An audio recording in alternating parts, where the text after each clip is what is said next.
You're starting to get this feeling at 0-2 after a very good, very encouraging week one, and then we saw what happened last year, and now no Justin Fields. You're starting to get this feeling that there's pressure. Maybe pressure's not the right word, but the dark cloud of the New York Jets is starting to come toward Aaron Glenn. And sooner than later, BT, it feels like he's going to need to start winning some of these games to hold that cloud off. You know what's happening? The nice stories are done being written. I mean, Aaron Glenn, the former Jet, Aaron Glenn, the Bill Parcells protege. Now we start to evaluate Aaron Glenn on what he is as a football coach. And it's very early, and I think we all, or I shouldn't say we all, I still have a lot of faith in Aaron Glenn for sure. I think that he's going to get this thing cranked around. It's not going to be easy. But the thing that was very appealing about Aaron, like when he first took command here, Sal, is that, he was refreshingly in charge. Like right away you got the sense that Aaron Glenn, had a focus and a business-like mentality, really the opposite of Robert Saleh, where he stepped to the front of the Jets building and you felt like the leadership was in good hands. Now, it's too early after 2 games to say that it's the right choice, it's not the right choice, but here's what we know. He's a defensive guy. The Jets have a lot of good defensive players. They've given up 30 points in both games. They've yet to really get rid of all the penalties that we've talked about. And, the deeper that this thing goes, you have, to your point, you have to worry about all the other stuff. And like we all know what I mean when I say stuff. All the other stuff that just seems to work its way onto the Jets' radar. And you've got to be a special person to kind of stifle that. So the quicker that this man can get a win, the better. Yeah, I do think he is that special person that could stifle it. However, there is a reason why many good coaches have failed here, even good quarterbacks have failed here, but yet went on to have success elsewhere. He's battling, Glenn is in this particular case, battling the history. He's battling New York, the media. Like there's a lot, and then battling the opponents, obviously, each Sunday. Like there's a lot of factors at play that go into that negative cloud that at some point, you're going to have to be given the leeway to get over it. And I don't think he's certainly not on a hot seat in year one, but the fact that he was the media darling in the offseason and loved all the quotes, and then they go out there and perform the way that they do, losing both the games. You could say, yeah, week one was a moral victory and great, but then they wash it down with getting beaten. By the way, Miami's performance last night did not help the Jets, where Miami did what maybe the Jets could have done or should have, what we expected them to do, make it a competitive game. Remember, the Jets were at home, Miami on the road playing a tighter game against Buffalo, so that to me doesn't make the Jets look good. The losing is going to create more problems and chaos, and that is where we're going to really learn about Glenn. He's got to stay true to himself. I don't want to see him bending, folding, mincing. I don't want to see any of it. Stay true to himself, but ultimately, they've got to have some kind of results to help him get there eventually. Well, I mean, he's in a different, I don't say different. He's in a unique spot in this regard. Like you look at all the Jets, or at least a lot of the Jets coaches that had these massive rebuilds, right?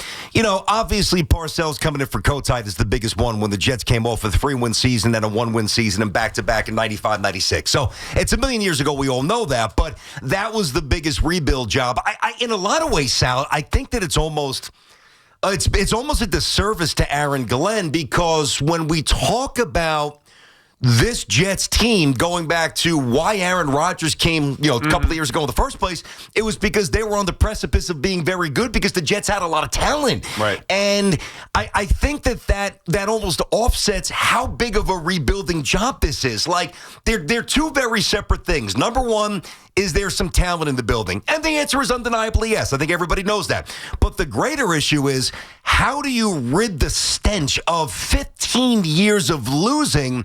And I think because there are some big names and some good players here, Sauce, Garrett, Q, we know the names, we tend to overlook just how big of a rebuild this is. And maybe it's unrealistic as to what we think Aaron Glenn could do in year one. Yeah, well, that's why you've heard me. I'm trying to be as fair as possible with Aaron Glenn and the Jets. I'm not judging their season on results. However, other people are. And when you're dealing with the history, when you're dealing with the New York media and the pressure that comes along with it, maybe the biggest part, and this is why I wanted Pete Carroll here, you referenced Parcells. What's the difference with Pete Carroll and Bill Parcells versus Aaron Glenn? Those guys were proven winners. It's not that Aaron Glenn can never be a winner. It's that we don't know his track record. There is none.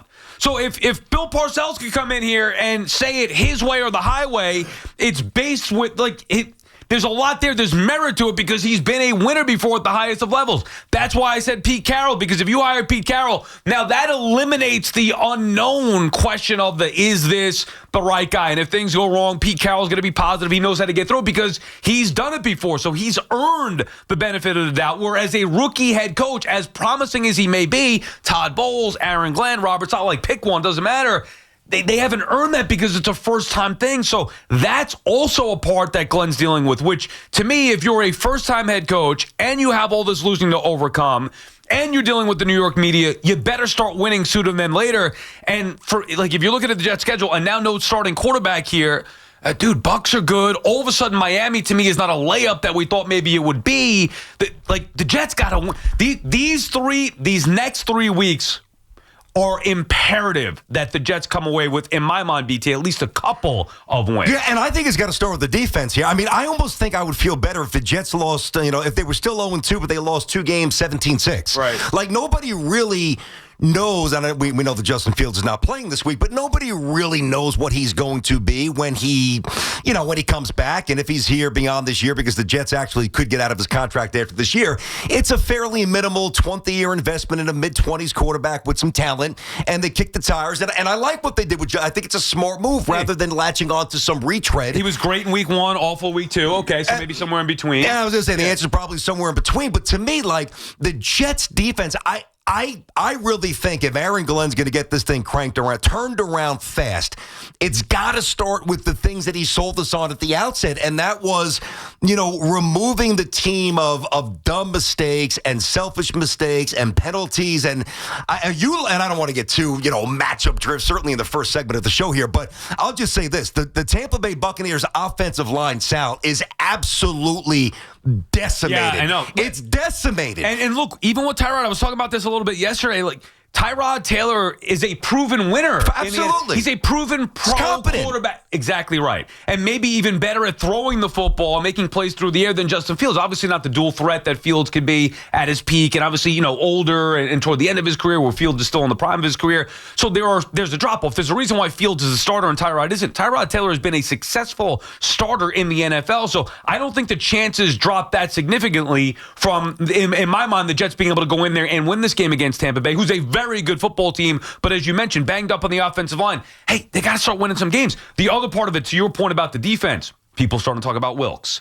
Oh, yeah. Okay, but Glenn chose Wilks. Mm-hmm. So whether Boomer likes him or not, or you or I like him or don't, whatever, or the callers like him, that shouldn't matter. Glenn chose him. It's 2 weeks. Wilks has been proven to be a solid defensive coordinator to a point where he's gotten opportunities as head coach, obviously. But leave it alone, because this is how things get bad. Jets lose week 3 to the Bucs. Jets lose to the Cowboys, even if they beat the Dolphins, whatever. And the losing starts them out. Defense isn't great. And then Woody hears the media and the fans. Then he maybe wants to do something about it, and then you start getting your hands involved in Glenn's coaching staff. Now you're upsetting Glenn. I'm not saying that this is going to happen this year, but that's the path to disaster, which we've seen too many times. Layoff. Yeah. Well, and listen, that's why, let's face it, Sal, that's why the Jets job really is one of the worst jobs in football. Because when things go wrong, it goes wrong 9 levels deeper than every other franchise, just about, because of the ownership, because of the history, because of the tortured fan base. Listen, God, this is not a situation. We can't forget this, Sal.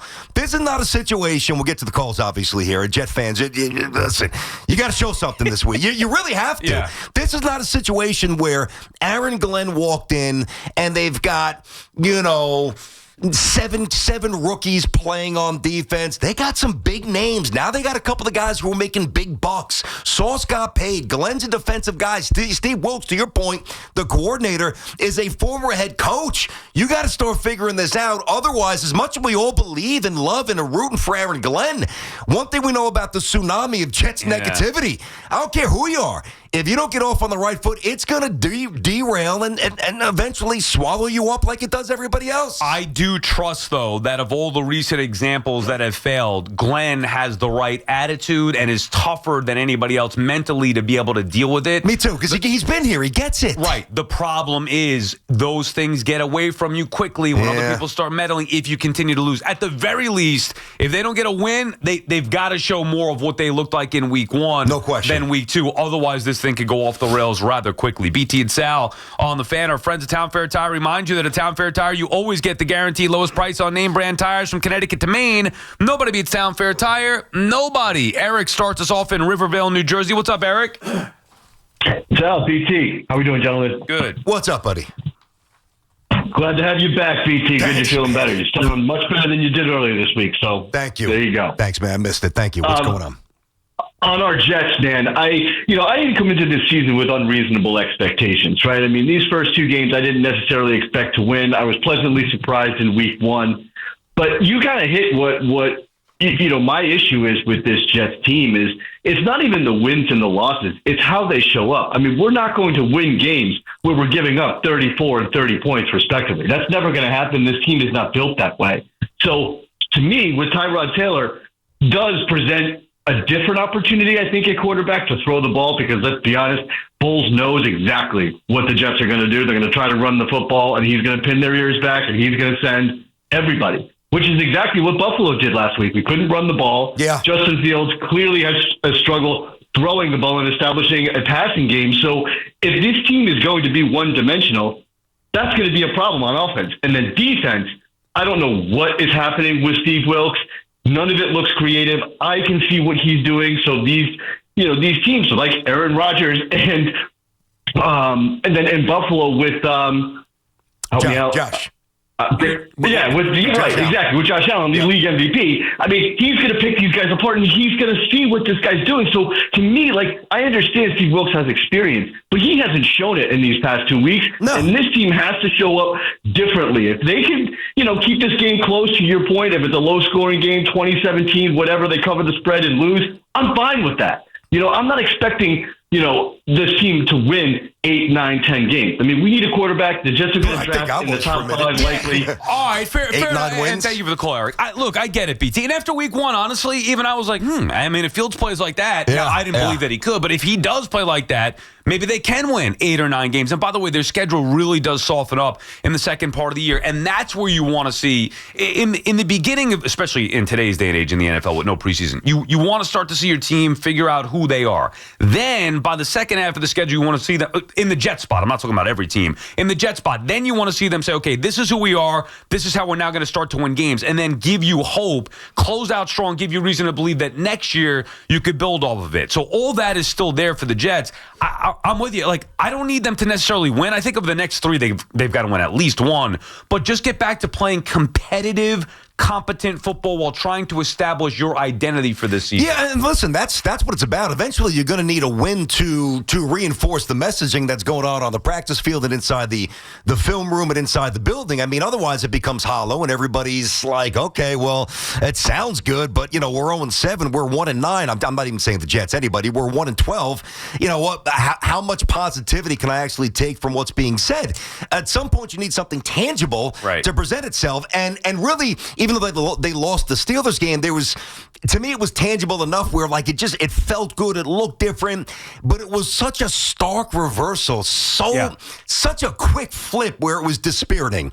And I think we're going to get a sense, an early, we're not going nuts, an early look at, how Aaron's able to reprogram a building after a gut punch. And that's one of the steps you got to take as a young head coach. I don't necessarily have a feel for which Jet team comes out on Sunday. I don't know because there's no evidence here with Aaron as a coach. But I'll tell you this, if we're sitting here on Monday and they lose 30-7, it's going to feel really wrong. It's going to feel off. Everybody, if that is the case, even the biggest Aaron Glenn supporters are going to feel like, here we go again. And there's no way to prevent that because we've seen it happen too many times. Yeah. That is a tsunami that is tough to stop. Once you get to that level, again, it's only week 3. I'm not saying he's going to be fired or anything like that, but you know what's going to happen. That's the energy that gets out of control. It does. And then it's going to be about one of the coordinators. In this particular case, Wilks is going to be the groundwork is already being laid. play. Like, Wilks is going to be the first guy on the chopping block. People look at him as a coach who's been fired, a failed head coach before. Defense is underachieving through 2 weeks. He's going to be the first guy up. To me, that would be a disaster to get involved with Aaron Glenn's coaching staff. And the fact that we're even talking about it entering week 3 is already a problem. Glenn needs to figure out a way to stop that now by getting his team to play on Sunday. Anthony's calling from Harlem. What's up, Ant? Hey, Ant. Good morning, boys. Happy Football Friday. You too. Listen, you know how I feel about Aaron Glenn, and I think it's going to take a lot of patience in this town because it's going to take time to turn this.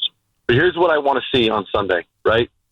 I've seen this defense in 2 games get teams into 3rd and 8 and 3rd and 9. And stubbornly, I don't know if it's Glenn or it's Wilks, they're just saying, we're playing man-to-man. And a good quarterback like Baker's going to go, there's Brandon Stevens on Emeka Ibuka, and he's going to pick on that one guy. Now, I want to see Glenn this week. I don't want to see him take over the defense, but I want to see him maybe talk to Wilks and say, hey, let's be a little more diverse. Let's do some different things. Let's disguise some coverages. Because I think we're playing too much man-to-man, and maybe we're not built to do that. That's what a good head coach should do. He should help his coordinator out and coach. I want to see them do that this year. I want to see him coach it up this week and make the game close. That's what I'd like to see. One thing, Ian, and thanks for the call. I'm already hearing some excuses. I don't know if you guys caught this, but basically Steve Wilks was saying, well, it's not really schematical. It's, basically saying guys aren't in the right spot. I mean, it's a little early to say that. I mean, you don't really have the equity in that room. So if you're a Jet defensive player and you've got a first-year defensive coordinator basically saying it ain't me, it's you, I mean, you do run the risk of alienating some of those players here. Yeah, I know. It's early to do that. But I'd rather see the Jets and their coaching staff lay the foundation of making it on the players. We're here, like if I'm Aaron Glenn, we're here. They hired me to do this job. I know how to get the job done. I need my time to get the job done. I hired these people because I believe in them, our staff. Let us do what we need to do. Coach the way we need to coach. Say what we need to say. Like, I would not be trying to meddle in any of that. Now, the media's job is to, part of it, the reporters are going to go try and look for any angle that they possibly can. I would try to be as patient as possible. My advice or warning to Aaron Glenn is that if you don't start winning, they're going to be coming for you, your staff, and that creates that toxic environment that has led to so many failures over and over again with this organization or even in this city with teams failing. Well, that's something I want to get into coming up next year. I thought that Aaron Glenn made a mistake earlier in the week here. You and I was basically on my deathbed for 2 days. We did text about this, so I want to get into that a little bit, and it's something that he's got to rectify, and it's not necessarily a fatal mistake, but it could be if he keeps going back to it. So we could get to that, obviously. BT and Sal, 888-808-1019 is the number on a Football Friday.